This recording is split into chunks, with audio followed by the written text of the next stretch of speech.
Vamos começar falando sobre as atualizações da operação envolvendo aquela fraude, aquela falha no sistema de transplantes. De maneira bem resumida, acho que a gente tem que entrar nesse assunto, até porque o Ministério da Saúde está tomando algumas providências e tem na esfera federal, não só a Anvisa, a Polícia Federal, mas também o Ministério da Saúde, envolvidos nesse processo.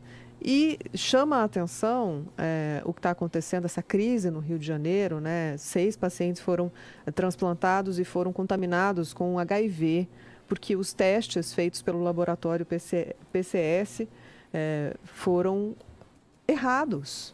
Imagina a gravidade disso para as famílias que descobriram que os pacientes que receberam órgãos transplantados agora têm HIV. Então, é uma denúncia do jornalismo da Band. A gente estava nesse assunto no Jornal da Band de sábado. O nosso diretor, Rodolfo Schneider, que foi o primeiro a ter acesso às informações, a dar esse furo de reportagem, falou que os testes estão sendo refeitos e que ele tem informação de que muitos, pelo menos 200 dos quase 700 testes que estão sendo refeitos dos pacientes que foram transplantados e também pacientes que correm risco, né? Mais de 200 desses testes deram negativo, ainda bem. Então, não tem ainda informações para a gente concluir que mais pessoas, além das 6 contaminadas com HIV, tivessem tido algum problema por ter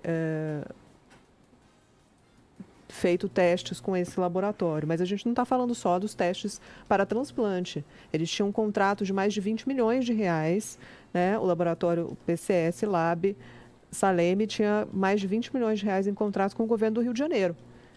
E eles fizeram testes para vários tipos de doenças, inclusive tem processos na Justiça abertos, segundo o nosso diretor Rodolfo Schneider, de erros em testes de gravidez.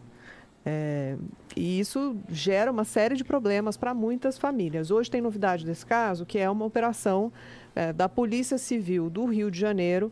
4 pessoas, 4 mandados de prisão, né? Eles cumpriram 2 até agora, 11 mandados de busca e apreensão, e uma das pessoas presas é o Walter Vieira, o médico responsável técnico pelo laboratório, sócio do PCS e tio do deputado Luizinho. Por isso, a Polícia Federal também está, nesse caso, acompanhando se há questões políticas para a indicação desse laboratório, se os critérios técnicos foram obedecidos e também um posicionamento por parte do Ministério da Saúde para mudar os critérios de escolha desses laboratórios, porque não pode haver uma indicação política que supere os critérios técnicos e coloque a vida da população em risco.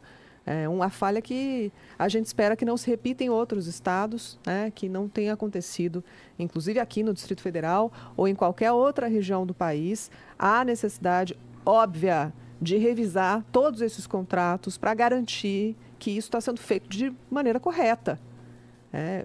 Imagina se é uma falha generalizada. Apesar da ministra Anísia Trindade ter nos atendido no fim de semana e eu ter conversado com ela pelo telefone, ela disse que não acredita, disse para o nosso repórter Túlio Amans também, que não acredita que essa falha pontual, localizada no Rio de Janeiro, tenha acontecido em outros estados. Ainda assim, cabe ao Ministério da Saúde garantir a proteção dos pacientes que estão nesse sistema de transplantes que é tão respeitado mundialmente, né? O Brasil é uma referência em casos de transplante, de sucesso, e a gente não pode deixar um caso desse manchar a imagem de um sistema como um todo.